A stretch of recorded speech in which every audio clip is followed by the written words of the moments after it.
रखूंगा। मैं नरेंद्र दामोदर दास मोदी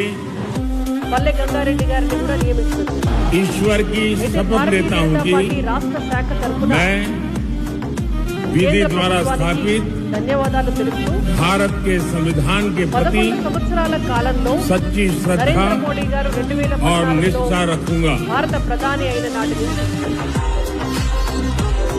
बीजेपी ప్రభుత్వం ఇప్పుడున్నటువంటి ఎన్డీఏ ప్రభుత్వం రైతుల కోసం ఎంత అద్భుతమైనటువంటి సంక్షేమ పథకాలను తీసుకొచ్చి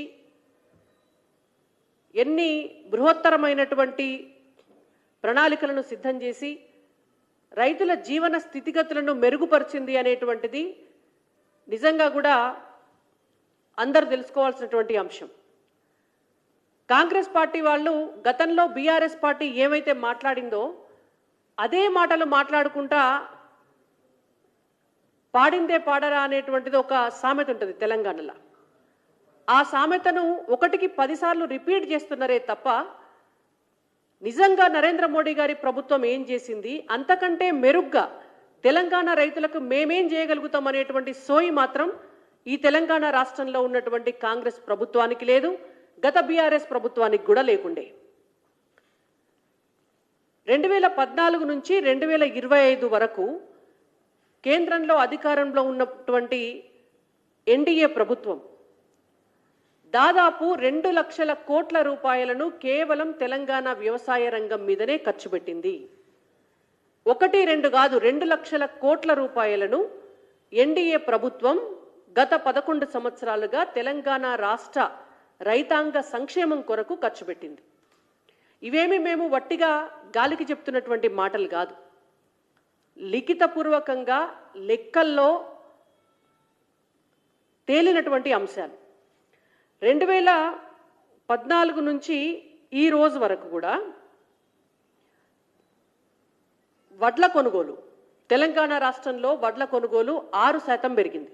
6 రెట్లు, 6% కాదు 6 రెట్లు పెరిగింది। 2014 సమయంలో ఆనాడు వడ్లు కొనేటందుకు ఖర్చు చేసినటువంటి పైసలు 3,404 కోట్లు తెలంగాణ రాష్ట్రంలో వడ్ల కొనుగోలుకు అయినటువంటి ఖర్చు।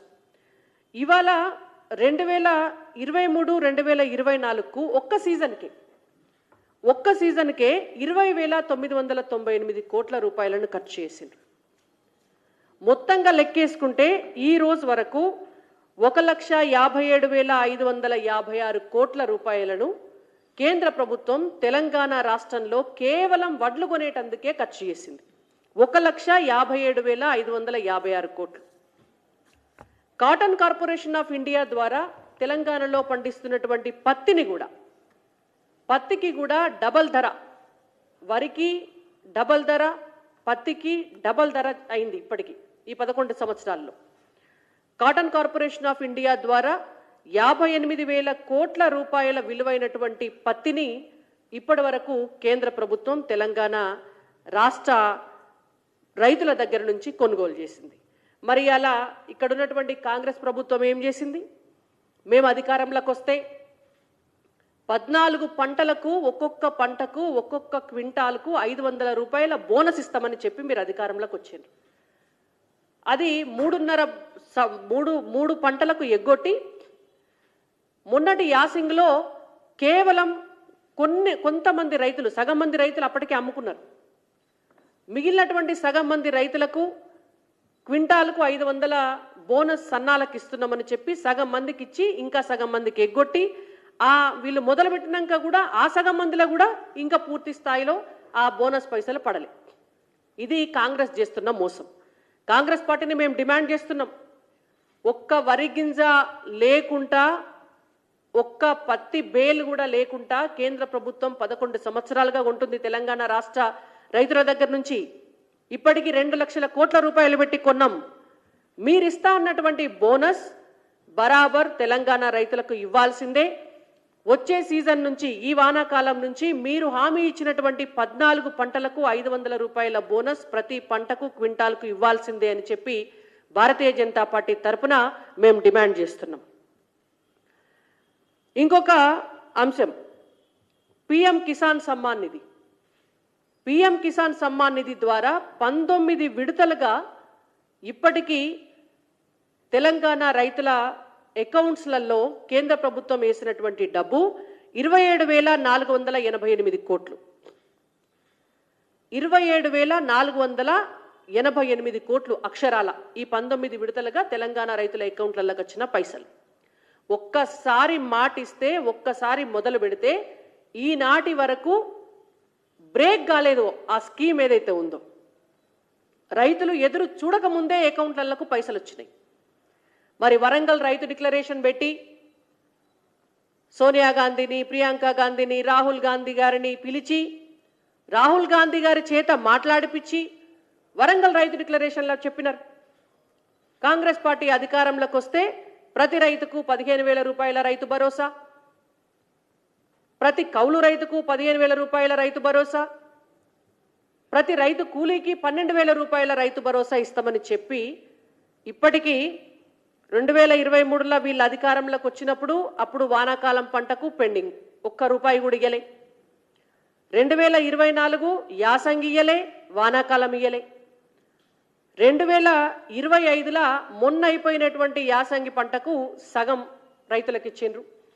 మళ్ళా రేపు ఇప్పుడు వానాకాలం పంట స్టార్ట్ అవుతుందని ఈ ఒక్క విడతనే రైతుల అకౌంట్ల పైసలు వేసిండ్రు. ఎందుకు వేసిండ్రు అంటే అది కూడా స్థానిక సంస్థల ఎన్నికలు ఉన్నాయి కాబట్టికే ఓట్లు అడగనీకి పోతే రైతులు చీపురు కట్టలు పట్టుకొని ఎదురు ఎల్లగొడతారన్నటువంటి భయానికి కేవలం ఓట్ల రాజకీయాల కోసం ఒక్క విడత వేసిండ్రు. లెక్కకైతే 2023 వానాకాలం, 2024 యాసంగి వానాకాలం, 2025 యాసంగి సగం. మీరు ఇస్తున్నటువంటి 15,000 కాకుండా 12,000 చొప్పున లెక్కేసినా మీరు ఒక్కొక్క రైతుకు 21,000 బాకీ ఉన్నారు. ఇప్పటికీ 6,000 రూపాయలు ఇచ్చి పాలాభిషేకాలు చేయించుకుంటున్నారు. 9 రోజులలో 9,000 కోట్లు ఇచ్చినామని చెప్పి మీరు ప్రగల్భాలు పలుకుతున్నారు. ఒక్క రైతుకి మీరు ఎకరానికి 6,000 ఇచ్చే ఇన్ని ప్రగల్భాలు పలుకుతున్నారు. మరి మీరు బాకీ ఉన్న 21,000 రూపాయలు ఎవరిస్తారో ఇవాళ మీరు సమాధానం చెప్పాలి తెలంగాణ రైతులకి. తెలంగాణ రైతుల పక్షాన భారతీయ జనతా పార్టీగా మేము డిమాండ్ చేస్తున్నాం, బాకీ ఉన్న పైసలు కూడా రైతుల అకౌంట్లలో వేయండి. రైతు కూలీలందరికీ బాకీ ఉన్నటువంటి పైసలు వాళ్ళ అకౌంట్లలో వేయండి. కౌలు రైతుల లిస్టు బయటపెట్టి వాళ్లకు కూడా న్యాయబద్ధంగా రైతు భరోసా పైసలు వేయాల్సిందే అని చెప్పి బీజేపీగా మేము డిమాండ్ చేస్తున్నాం.